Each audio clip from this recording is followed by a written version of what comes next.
અમરેલીના રાજુલા બાયપાસ ચોકડી પાસે મારામારીની ઘટના બની છે। સોનલ કૃપા ટી સેન્ટર પર આ ઘટના બની છે। અલગ અલગ બે કોમના જૂથો બાખડ્યા હતા અને મામલો બીચક્યો હતો।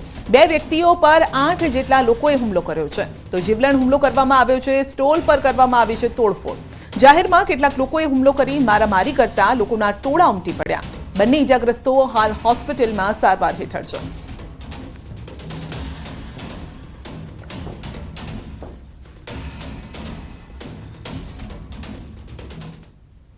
અને વાત કરીશું રૂપાલાના વિરોધ સાથે પ્રચાર પણ ચાલી રહ્યો છે તેની।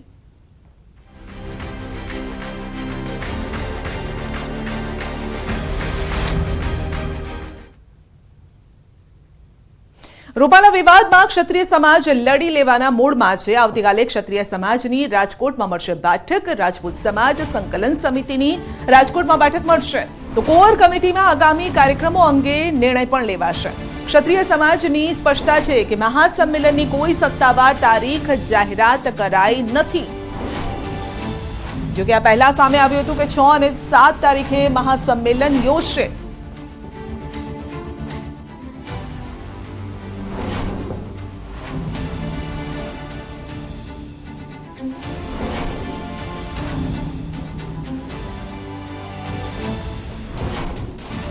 તો રવિવારે ધંધુકામાં ક્ષત્રિય સમાજનું સંમેલન મળશે। ધંધુકામાં કરણી સેના રાષ્ટ્રીય અધ્યક્ષ રહેશે હાજર। મહિપાલસિંહ મકરાણા ધંધુકાના સંમેલનમાં હાજર રહેશે। રૂપાલાના વિરોધમાં યોજાશે ક્ષત્રિય સમાજનું મહાસંમેલન। અંદાજે 5000થી વધુ ક્ષત્રિય સમાજના લોકો સંમેલનમાં હાજરી આપશે। વિવાદ શરૂ થયો ત્યારથી અત્યાર સુધીનું ક્ષત્રિય સમાજનું આ પહેલું સંમેલન યોજાશે।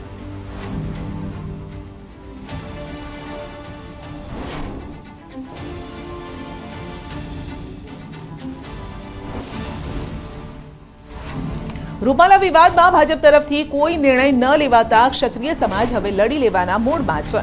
અમદાવાદના ગોતામાં રાજપૂત ભવનમાં રાજપૂત સમાજ સંકલન સમિતિની કોર કમિટીની બેઠક યોજાઈ। બેઠકમાં ગુજરાતના વિવિધ સ્ટેટના રાજવીઓ પણ ભાગ લેશે।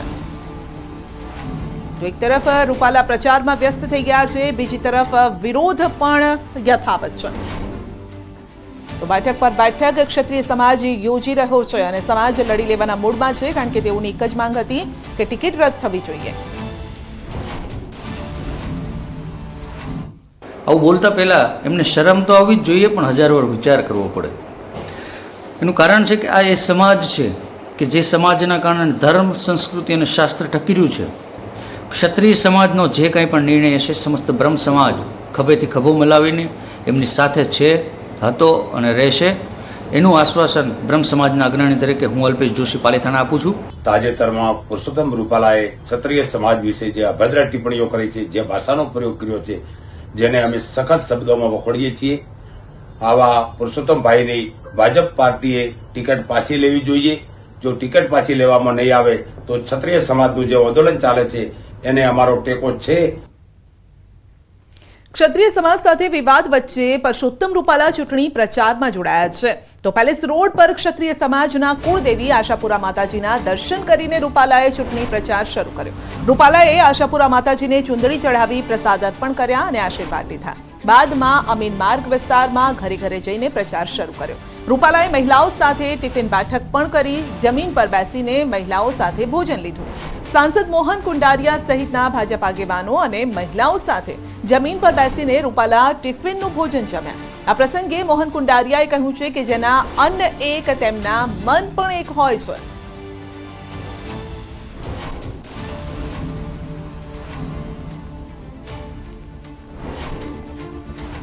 તો 3 દ્રશ્યો અમે આપને બતાવી રહ્યા છે જ્યાં પ્રચાર ઘરે ઘરે જઈને આ પ્રચાર પણ તેઓએ શરૂ કર્યો છે। રૂપાલાએ લોકોને મળી રહ્યા છે, મહિલાઓ સાથે વાતચીત કરી રહ્યા છે અને મહિલાલક્ષી જે પણ યોજના છે સરકારની તેનાથી તેઓ અવગત કરાવી રહ્યા છે। બીજી તરફ તેઓ ભોજન પણ લઈ રહ્યા છે અને એ પણ જમીન પર બેસીને તેઓ ભોજન લઈ રહ્યા છે। કહેવાય છે કે જેવો દેશ તેવો વેશ, જ્યાં જે રીતે જે પ્રથા હોય તેને તેઓ સાથ આપી રહ્યા છે। બીજી તરફ માતાજીના દર્શન પણ કરી રહ્યા છે, અલગ અલગ મંદિરે જઈ અને આશીર્વાદ મેળવી રહ્યા છે। મારા મનમાં એવી ઈચ્છા હતી કે આપની આ બહેનોની મિટિંગમાં આપણે ટિફિન બેઠક સાથે એ meeting કરીએ. એના ભાગરૂપે અમારા બધા આગેવાનો પણ ટિફિન લઈને આવેલા હતા, કેટલાક બહેનો પણ ટિફિન લઈને આવેલા હતા. એક પ્રકારે ટિફિન બેઠકની વ્યવસ્થા જે મારા જાહેર જીવનના કાર્યક્રમોનો એક ભાગ હતો એ તરફ સંકેત જાય એ માટે આજે અમે ટિફિન બેઠકના મંગલાચરણ રાજકોટ લોકસભા બેઠકના ભાજપના ઉમેદવાર પરસોત્તમ રૂપાલા દ્વારા અત્યારે ટિફિન બેઠક શરૂ કરી દેવામાં આવી છે. ખાસ કરીને આપ દ્રશ્યોમાં પણ જોઈ શકો છો કે જે રીતના પરસોત્તમ રૂપાલા છે તેઓ અત્યારે જે છે ટિફિનમાં જમી રહ્યા છે. હાલ જે રીતના વાત કરવામાં આવે તો તેઓ દ્વારા જે છે અહીંયા મહિલાઓ દ્વારા અલગ અલગ ટિફિન લાવવામાં આવ્યું હતું અને જમીન ઉપર બેસીને તેઓ છે અત્યારે ટિફિન જમી રહ્યા છે. ખાસ કરીને જે ભોજનમાં પણ આપ જોઈ શકો છો કે તેમના માટે ખાસ લાડુ, ચૂરમાના લાડુ, બાજરાના રોટલા સહિતનો જે છે એ જે જમવાનું તેમના માટે લાવવામાં આવ્યું હતું અને તેઓ હાલ જે છે તે ભોજન આરોગી રહ્યા છે. ખાસ કરીને આ કહી શકાય કે આ પ્રચારની અનોખી રીત પણ છે અને અનોખી રીત પ્રમાણે જ તેઓ જે છે અત્યારે પ્રચાર કરી રહ્યા છે. આ જે છે મોહન કુંડારિયા છે રાજકોટ લોકસભા સાંસદ, તેઓ પણ તેમની સાથે છે. તો સાથે સાથે રાજ્યસભાના સાંસદ રામભાઈ મોકરિયા છે. આ ઉપરાંત મહિલા ધારાસભ્ય પણ છે. તેઓ અત્યારે જે છે ટિફિન આરોગી રહ્યા છે. બેન, ખાસ કરીને આજે જે રીતના સવારમાં રૂપાલા સાહેબે આશાપુરા માતાજીના દર્શન કર્યા હતા, અત્યારે તેઓ જે છે ખાસ કરીને સ્ત્રીઓ વચ્ચે આવ્યા છે અને કે મહિલાઓ વચ્ચે આવ્યા છે, કઈ રીતના જોવો છો? બધા જ બહેનોનો આજે અહીંયા ટિફિન બેઠકનો કાર્યક્રમ હતો અને આજે ટિફિન બેઠકનો ઉદ્દેશ છે આપણા લોકસભાના ઉમેદવાર આદરણીય પરસોત્તમભાઈ રૂપાલા સાહેબનો છે. ત્યારે અહીંયા જે સ્વાવલંબી બહેનો છે સ્વાવલંબી બહેનોને મળી શકે અને એમને પ્રોત્સાહન આપી શકે અને એમની સાથે બેસીને આ ભોજનનો આનંદ માણી શકે, એ મુખ્ય ઉદ્દેશ આજના આ કાર્યક્રમનો છે. અને ખૂબ સારી રીતે બહેનો ખૂબ ખુશ છે અને બધા જ સાથે બેસીને અમે આજે અહીંયા ટિફિન બેઠકનો આનંદ માણી રહ્યા છીએ. જે સાંસદ સભ્ય છે મોહનભાઈ, તમે પણ એક ટિફિન બેઠકમાં ભાગ લીધો છે, શું કહેશો? ખાસ કરીને આજે રૂપાલા સાહેબે જે અમરેલીની સિસ્ટમ હતી, ધારાસભ્ય ત્યારે દર શનિવારે મહિનાનો છેલ્લો શનિવારે ટિફિન બેઠક રાખતા. ઘણા ધારાસભ્યો આને ધ્યાનમાં રાખીને રાખવા માંડ્યા હતા. આજે સાહેબે પણ લોકસભા સીટના ઉમેદવાર તરીકે આ બહેનોની વચ્ચે ટિફિન બેઠક રાખવાનો 2 દિવસ પહેલા નિર્ણય કર્યો હતો. એના ભાગ રૂપે આજે બધા અમે ટિફિન લઈને આવ્યા છીએ. જેના અન્ન ભેરા એના મન ભેરા ને કાર્યક્રમ પણ થયો અને સાથે બેન જમી અને આનંદ પણ માણ્યો. Thank you. મોહનભાઈ, ખાસ કરીને જમીન ઉપર આજે સાહેબ બેઠા છે, આપણે પણ બેઠા છો. પણ આ ગામડાની એક સિસ્ટમ છે, વર્ષો સુધી જમીન ઉપર બેસી જમ્યા છે ને આજ પણ ઘરે જમીન ઉપર બેસી જમીએ છે, એટલે કે આ નવું નથી અમારા માટે. આ ચોક્કસથી હાલ જે રીતના કહેવાય કે 3 જે છે સાંસદ સભ્ય અત્યારે જમીન ઉપર બેસીને જમી રહ્યા છે, દ્રશ્યો સામે આવી રહ્યા છે. કેમેરામેન કેવિન નિમોત સાથે હાર્દિક જોશી, ન્યૂઝ 18 ગુજરાતી, રાજકોટ. વડોદરા લોકસભા બેઠકના સંયોજક ભરતભાઈ શાહ નારાજ હોવાની ચર્ચાએ જોર પકડ્યું છે. ભરત શાહે સંયોજક પદેથી રાજીનામું આપવાની રજૂઆત કરી હોવાની વાત સામે આવી રહી છે અને આ વચ્ચે જ ભરત શાહનું મોટું નિવેદન છે કે સંયોજક પદેથી રાજીનામું આપવાની વાતને અફવા ગણાવી છે. જોકે તેઓ હાલ તો સંયોજક છે અને કાલની ખબર ન હોવાનું નિવેદન પણ આપ્યું છે. સાથે જ આંતરિક કલહ હોવાનો પણ સ્વીકાર કર્યો છે અને કહ્યું છે કે ભાજપ ઉમેદવારને જંગી મતથી જીતાડવા બધા એક થઈને કામ કરી રહ્યા છે.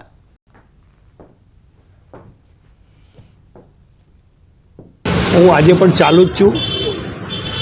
કાલું તો મારા શરીરનું કે આ એક મિનિટ પછી હું પણ જીવીશ કે નહીં મરીશ એ તો મારા હાથમાં છે નહીં, ભગવાનના હાથમાં છે, એ પાર્ટીના હાથમાં છે. પાર્ટી જે નિર્ણય લેશે બરાબર નથી. તો આપણે ઘરમાં પણ છોકરા જોડે મનમાં ઝઘડો નથી થતો, થાય, એ તો રહેવાનું. એમાં કોઈને બીજું કોઈ એવું મતભેદ છે જ નહીં. એટલે કોઈ વાત એવી જાતની કોઈને પણ કાર્યકર્તા મનમાં હોય એ પણ કાઢી નાખે અને પ્રેસના બગરમાં હોય એ પણ કાઢી નાખે.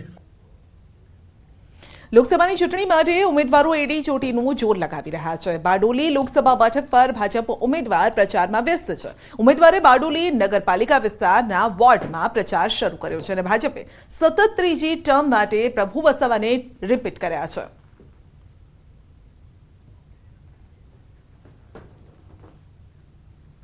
સુરેન્દ્રનગરના ચોટીલાના ઝૂંપડા ગામના પ્રાથમિક સુવિધા ન મળતા ગ્રામજનોએ ચૂંટણી બહિષ્કારની ચીમકી ઉચ્ચારી છે. ગામમાં પીવાના પાણી, રસ્તા સહિતની સમસ્યાને લઈને ગ્રામજનોએ ચૂંટણી બહિષ્કારના બેનર મારી વિરોધ દર્શાવ્યો. તો ઝૂંપડા ગામના રહીશોનું કહેવું છે કે ગામમાં મતદાન મથક પણ ન હોવાથી ગ્રામજનોને અંદાજે 2 કિલોમીટર દૂર બાજુના ગામમાં મત આપવા માટે જવું પડે છે.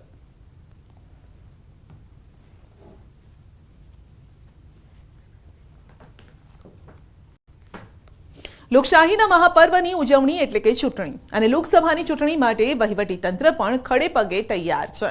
તો જૂનાગઢમાં જંગલો વચ્ચે આવેલા એક મતદાન મથક માટે તંત્રએ તમામ તૈયારી કરી છે. વિસાવદર વિધાનસભા મત વિસ્તારમાં ગીરના જંગલો આવેલા છે. કનકાઈ મતદાન મથક માટે તૈયારીઓ કરાઈ છે.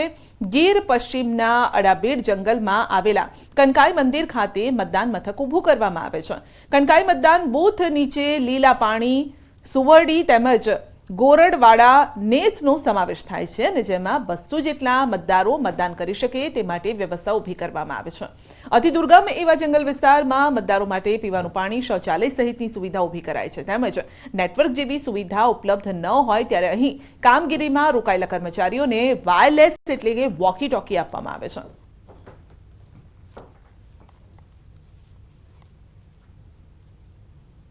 एक ऐसा एरिया है जो बीच जंगल में है जहाँ नेटवर्क की भी एक काफ़ी चैलेंज हम लोगों को रहती है. उस एरिया में हमने एक पोलिंग स्टेशन इलेक्शन कमीशन के गाइडलाइन के हिसाब से बनाया होता है. इलेक्शन कमीशन की गाइडलाइन के हिसाब से वहाँ पूरी तैयारी की होती है. हमारी पूरी पोलिंग पार्टीज वहाँ जाती है, ईवीएम वगैरह के साथ वहाँ रहती है और वहाँ मतदार यादी के साथ साथ जो भी सामग्री ज़रूरी है वो रहती है वहाँ पे. और इलेक्शन कमीशन की ये भी गाइडलाइन है कि वहाँ पे पीने